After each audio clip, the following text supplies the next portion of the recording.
In anime, we are very used to the protagonist or main characters being very young and making us that are older than the age of like 15 to 20 feel very, very old and a little out of place watching certain anime. But I do think that this one, and I'm making heavy predictions in this video, so stick around. I think this one is going to change the main character arc for adventure or shonen anime for a long time to come. I am talking about the Osan newbie adventurer trained to death by the most powerful party became invincible. Let's talk about Wyatt Good. Now, if you're an anime watcher like me, obviously, you know that it's always a risk when it's like 1 or 2 a.m. in the middle of the night and you just want to check out a brand new anime that you know nothing about. It just happened to be that the first episode aired right when I was perusing Crunchyroll, and I took a risk. I was like, maybe this won't be good, but whatever, it'll be something to react to. And I was super surprised. Like, this is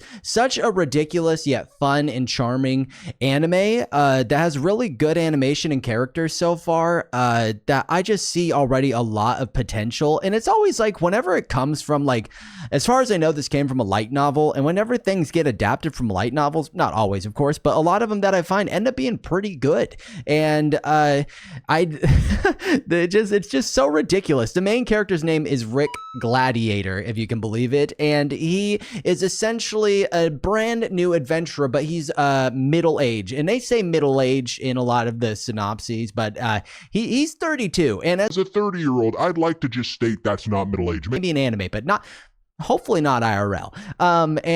Rick basically is pretty down on himself, doesn't think highly of himself, because in this world, people can only learn the amount of magic they learn when they're really young. So you kind of cap it at early age. But he ends up training with all these really extremely powerful people and this party that are, they vary from like magic and speed and technique and strength. And he just happens to thrive in being a dang tank. Like, this man is just like on the level of like putting out some Goku strength. And I obviously am not going to piss off the DBZ fan base. Don't come at me. But yeah, Rick is just, he's charming and silly and wholesome and very humble, which I really like about him. And I do really, really love that there is a main character in an adventure or fantasy anime that is a little older and a little more weathered and maybe just a little more like down on himself, because that's just the harsh reality of life sometimes. And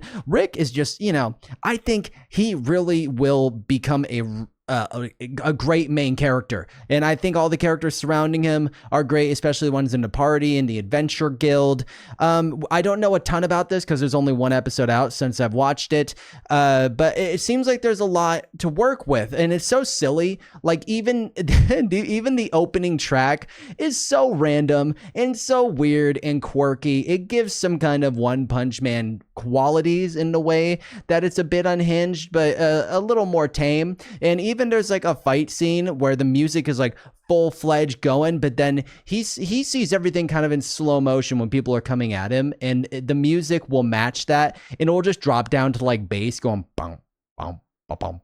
And there's something about it that's just so endearing. I don't know what else to say other than like the characters are great, the setting is great. I'm just stoked to see what's next, and I'm really, really rooting for this one. And I am calling it now that I think this anime is going to be one to really watch out for in summer 2024. Let's talk about Wyatt Bad. Now, I think it's pretty obvious why you might not like this. Like, for me, I'm not a big fan of like the power fantasy or the power scaling anime, like, you know, the solo leveling types. And this one is no exception, because obviously Rick is just kind of goated in the strength department. I think the only kind of redeemable aspect there is that he obviously has a lot of flaws and that he can't do a ton of advanced magic. So I do see it kind of leading to a lot of comedy, which will be really good. But yeah, he's obviously like, you know, S plus like ranked when it comes to strength and defense and just tanking.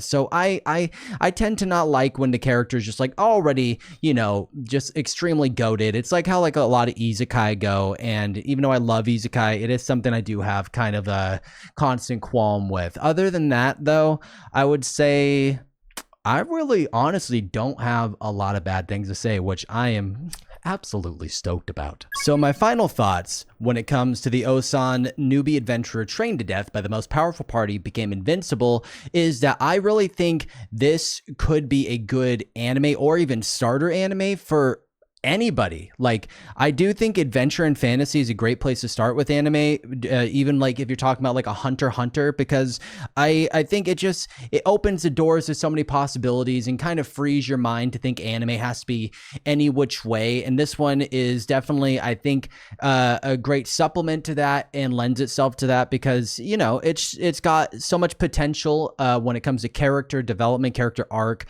character diversity, and an older main character. So I don't think you're just going to immediately fall into, you know, the goated 10 to 15-year-old that just is, for some reason, the only person that can save the world. So, yeah, I would honestly totally recommend this anime pretty much to anybody. I'm really excited to see where it goes.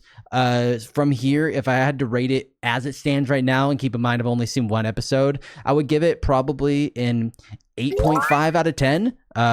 So yeah, I was really into it. Very, very few qualms. I think it's got a lot of potential, and I think you should get in while it's early because only like 1 or 2 episodes will be out by the time this video comes out. And yeah, so if you like talking about anime, let me know what I should be checking out summer 2024 in the comments. Hit that subscribe and bell button. And until next time, you little otakus, I will see you later. Bye now.